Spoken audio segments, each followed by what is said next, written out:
Hello viewers, আশা করি সবাই অনেক অনেক ভালো আছেন। কিছুদিন হলো আমার 20,000 সাবস্ক্রাইবার অতিক্রম করেছে। তো আজকে আমি আপনাদেরকে এই যে 20,000 সাবস্ক্রাইবার আমি অতিক্রম করলাম, এর মধ্যে আমি আসলে কি কি ভুলগুলো করেছি, আসলে এই ভুলগুলো নিয়ে আমি আলোচনা করব। যে আসলে আমি এ পর্যন্ত কি কি ভুল করেছি, যে ভুলগুলো না করলে কিন্তু আমি আরও অনেক এগিয়ে যেতে পারতাম। তো এই ভুলগুলো আপনাদেরকে আমি আপনাদের সামনে উপস্থাপন করছি, যাতে আসলে আপনারা এইসব ভুল থেকে আগেই কিন্তু সতর্ক হতে পারেন এবং এই ভুলগুলো না করেন। তো আসলে আমার প্রথম যে ভুলটা ছিল সেটা হলো, আমি প্রথম আমার ভিডিওতে আমি বিভিন্ন কোয়ালিটির আমি ভিডিও আপলোড করছি, যে কখনো খেলার ভিডিও, কখনো আমার ভ্রমণ ভিডিও, বা আমি কোথাও গেলাম দেখলাম একটা পুকুরে জাল টান দিল, সেটা আমি ভিডিও করে ছেড়ে দিলাম, বা বাজারে কোনো একটা মজার জিনিস হলো সেটা আমি ভিডিও করলাম, এই ছেড়ে দিলাম। আসলে এরকম জিনিস ছাড়লে আসলে এগুলো ভিউ হয়, কিন্তু এটা কিন্তু আসলে চ্যানেলের জন্য খারাপ, কারণ পরে কিন্তু চ্যানেলের সাবস্ক্রাইবারগুলো বিভিন্ন ভাগ হয়ে যায়, যার জন্য পরে কিন্তু এটার এফেক্টটা পড়ে এবং কারেন্ট ভিউয়ার হয় না। যেমন আমি কিন্তু এরকম বিভিন্ন কোয়ালিটির ভিডিও ছাড়ছি প্রথম, যার জন্য আমার ভিউ হয়েছে, কিন্তু আসলে কিন্তু এর ফলাফলটা কিন্তু এখন আমি বুঝতেছি যে আসলে এটা একটা চরম ভুল ছিল।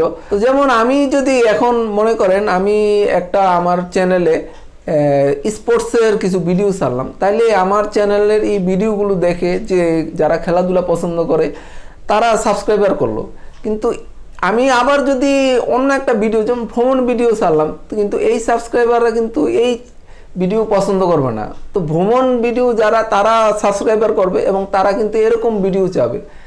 আমি টেক চ্যানেলের ভিডিও দিলাম, এরকম যারা সাবস্ক্রাইবার করবে তারা কিন্তু এই ধরনের ভিডিও চায়। তো আমি যদি এরকম 5-6 জাতের ভিডিও দিই, তাহলে কিন্তু আমার এই সাবস্ক্রাইবারগুলো কিন্তু ভাগাভাগি হয়ে যাচ্ছে।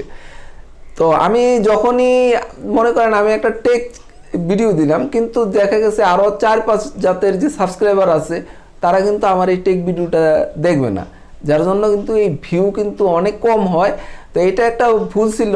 আসলে আমরা যখন চ্যানেল খুলি তখন কিন্তু আসলে আমরা চেষ্টা করব এক জাতীয় ভিডিও দেওয়ার। যদি আমি টেক চ্যানেল খুললাম, টেক জাতীয় ভিডিও দেওয়া। আমি যদি ভ্রমণ ভিডিও খুলি, তাহলে ভ্রমণ জাতীয় ভিডিওগুলো আমি এটাতে দেব, তাহলে আমার কিন্তু ভিউ বাড়বে। তো এটা আমার একটা বড় ভুল ছিল। তো দ্বিতীয় ভুলটা যেটা ছিল, আসলে আমার ক্যামেরার কোয়ালিটি, মোবাইল এবং সাউন্ড কোয়ালিটি প্রথম থেকেই খারাপ। সাউন্ড কোয়ালিটি কিন্তু এখনও খারাপ, যেটা আমি এখনও কিন্তু পরিবর্তন করতে পারিনি। তো কিছুদিনের মধ্যেই আমি কিন্তু এই যে সাউন্ড কোয়ালিটিটা ভালো করার চেষ্টা করব। আপনার ভিডিওগুলো র্যাঙ্ক করার জন্য আসলে ভিডিওর কোয়ালিটি এবং সাউন্ড কোয়ালিটি অত্যন্ত গুরুত্বপূর্ণ। তা আমি প্রথম থেকে প্রায় 150 ভিডিও কিন্তু আমি করেছি মাত্র স্যামসাং J5 দিয়ে, যেটার দাম এখন কত 6-7 হাজার টাকা হতে পারে। এটা মাত্র 1.5 গিগাবাইট, যার জন্য কিন্তু আমি ঠিকমতো কাজ করতে পারি নাই, বা ক্যামেরার ভিডিও কোয়ালিটিও খারাপ, এবং এটা মাইক্রোফোনও সাপোর্ট করে নাই, যার জন্য কিন্তু আমার এই যে ভিডিওর কোয়ালিটিও খারাপ হয়েছে এবং সাউন্ড কোয়ালিটিও খারাপ হয়েছে। তো কিছুদিন আগে আমি এই যে আমি এখন যে ভিডিও করতেছি, এটা নোট 7 প্রো। তো আসলে এটার ভিডিও কোয়ালিটি ভালো, কিন্তু এটাও মাইক্রোফোন সাপোর্ট করে না, যার জন্য কিন্তু এখনও কিন্তু এই সাউন্ড কোয়ালিটিটা কিন্তু আমি ইমপ্রুভ করতে পারিনি, কারণ এটা মাইক্রোফোন সাপোর্ট করে না।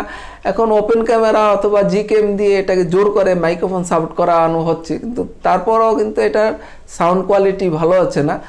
তো ইউটিউব থেকে আসলে কিছু টাকা পেয়েছি, যেটা দিয়ে আমি ভালো একটা মোবাইল কিনতে পারবো। তো আসলে এখন করোনার জন্য কিন্তু মোবাইলের দাম অনেক বেশি, তার জন্য অপেক্ষা করতেছি। আমি কিছুদিনের মধ্যেই একটা ভালো মোবাইল কিনবো, তাতে ভিডিও কোয়ালিটি এবং সাউন্ড কোয়ালিটি ভালো হয়। তো এই দুইটা ভুল। তৃতীয় ভুলটা যেটা করেছি আসলে সেটা হলো ভিডিওতে এসইও না করা। আমরা কিন্তু প্রথমে আসলে এসইও পারি না, ভিডিও এসইও করতে পারি না, তো এর জন্য কিন্তু আমরা এসইও করি না। কিন্তু পরবর্তীতে আসলে এসইওটা কিন্তু অত্যন্ত গুরুত্বপূর্ণ, পরে বুঝতে পেরেছি যে আমার ভিডিওগুলো যদি আমি এসইও করতাম, তাহলে কিন্তু এখন কিন্তু আরও অনেক ভিডিওগুলো অনেক র্যাঙ্ক করতো। তো আমরা আসলে এসইও প্রথম অবস্থায় পারি না, কিন্তু পরবর্তীতে আসলে আমাদের ভিডিওগুলোকে এসইও করা দরকার। তো এসইও হলো সার্চ ইঞ্জিন অপটিমাইজেশন। তো মানে আপনার ভিডিওটা সার্চ করলে এই ভিডিওটা আপনার সবার উপরে থাকবে। তো এখন আমাদের যে আমরা একটা ভিডিও পাবলিশ করি, ভিডিও পাবলিশ করলে দেখা যায় যে আমাদের সাবস্ক্রাইবারের সামনে গেল বা কিছু লোকের সামনে উপস্থাপন হলো, কিন্তু এই যে সাবস্ক্রাইবাররা দেখার পরে এই ভিডিওটা কিন্তু আর চলে না। দেখা গেছে আমি একটা ভিডিও পাবলিশ করলাম, প্রথম 2-3 দিনে যা ভিউ হইলো এই শেষ, তারপরে আর ভিউ হয় না। এটা কেন হয়? এটাই কিন্তু আসলে এসইও না করার জন্য। আমরা প্রথম ভিডিওটা পাবলিশ করার পর আমাদের যখন সাবস্ক্রাইবারের কাছে চলে যায় তখন ভিউ বেশি হয়, তারপরে কিন্তু আর ভিউ হয় না। কিন্তু আমার ভিডিও যদি এসইও করা থাকে তাহলে কিন্তু কেউ যদি এরকম ভিডিও সার্চ করে তাহলে কিন্তু প্রথমে আমার ভিডিওটা চলে আসবে, যার জন্য কিন্তু তখন আমরা যদি এসইও করি তাহলে ভিডিও কিন্তু সবসময়ই কিন্তু চলতে থাকে।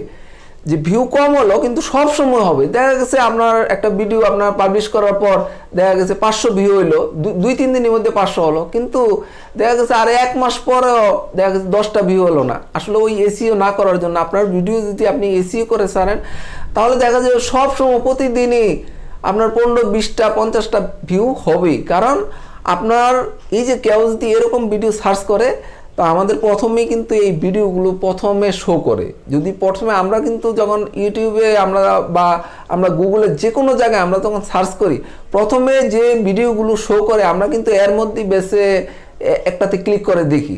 তো আপনার ভিডিওটা যদি 20-25 বা 50 নম্বরে থাকে তাহলে তো এটা দেখাবে না। এখানে আপনার প্রথম পেজে 5টা বা 10টা দেখালো, এর মধ্যেই কিন্তু আমরা যে কোনো একটা সিলেক্ট করে ভিডিও আমরা ক্লিক করি। এর জন্য আমরা যদি এসইও করি তো আমাদের ভিডিওগুলো কিন্তু সবার আগে থাকবে। তো এর জন্য কিন্তু এই ভিডিওগুলো সবসময় ভিউ হবে। তো আসলে এই এসইও করতে একটু সময়ও লাগে। তো এর জন্য আসলে এসইও না করাতে আমি কিন্তু আসলে অনেকটা পিছিয়ে পড়ছি। তো বর্তমানে এখন প্রতিটা ভিডিও আমি এসইও করা শুরু করছি এখন, এবং দেখছি যে এই ভিডিওগুলো মোটামুটি যাই চলে কিন্তু সবসময় ভিউ হচ্ছে। মানে প্রতিদিনই দেখা গেছে 10টা-15টা ভিউ হচ্ছে। আমি 1 মাস আগেও যে ভিডিও ছেড়েছি তা এই ভিডিওগুলো দেখে আমি প্রতিদিন দেখার পর দেখি যে আজকে 10টা-15টা ভিউ বাড়তেছে। এটাই কিন্তু এসইওর গুণ, যার জন্য আমাদের ভিডিও কিন্তু আসলে এসইও করার দরকার, আমাদের এসইও করে সারা দরকার। তো আপনারা যদি এসইও করতে না পারেন আসলে ভিডিও কিভাবে এসইও করতে হয়, আপনারা কিন্তু মোবাইল দিয়ে কিন্তু ভিডিও এসইও করতে পারবেন। তো আপনারা যদি ভিডিও এসইও করতে না পারেন তাহলে আপনারা কমেন্টে জানাবেন যে আসলে ভিডিও এসইও করার ভিডিও টিউটোরিয়াল যদি আপনারা বলেন তাহলে আমি টিউটোরিয়াল দেব যে কিভাবে ভিডিও এসইও করতে হয়। এবং আপনারা কিন্তু অবশ্যই আমার মতো ভুল করবেন না, ভিডিও অবশ্যই এসইও করবেন, তাহলে কিন্তু আপনার চ্যানেল এবং ভিডিও তাড়াতাড়ি র্যাঙ্ক করবে এবং আপনি কিন্তু আরও দ্রুত সফলতা পেতে পারবেন। ভিউয়ার্স, আজ আর নয়, আমার চ্যানেলটি যদি সাবস্ক্রাইব না করে থাকেন চ্যানেল সাবস্ক্রাইব করে নিতে পারেন। এছাড়াও যদি কোনো কোশ্চেন থেকে কমেন্টস করে জানাতে পারেন। ভিডিওটি যদি ভালো লাগে অবশ্যই ভিডিওতে একটি লাইক দিবেন, শেয়ার করে অন্য দেখার সুযোগ করে দেবেন। আগামী ভিডিও দেখার আমন্ত্রণ জানিয়ে এখানে শেষ করছি। সে পর্যন্ত সবাই ভালো থাকুন, সুস্থ থাকুন, আল্লাহ হাফেজ।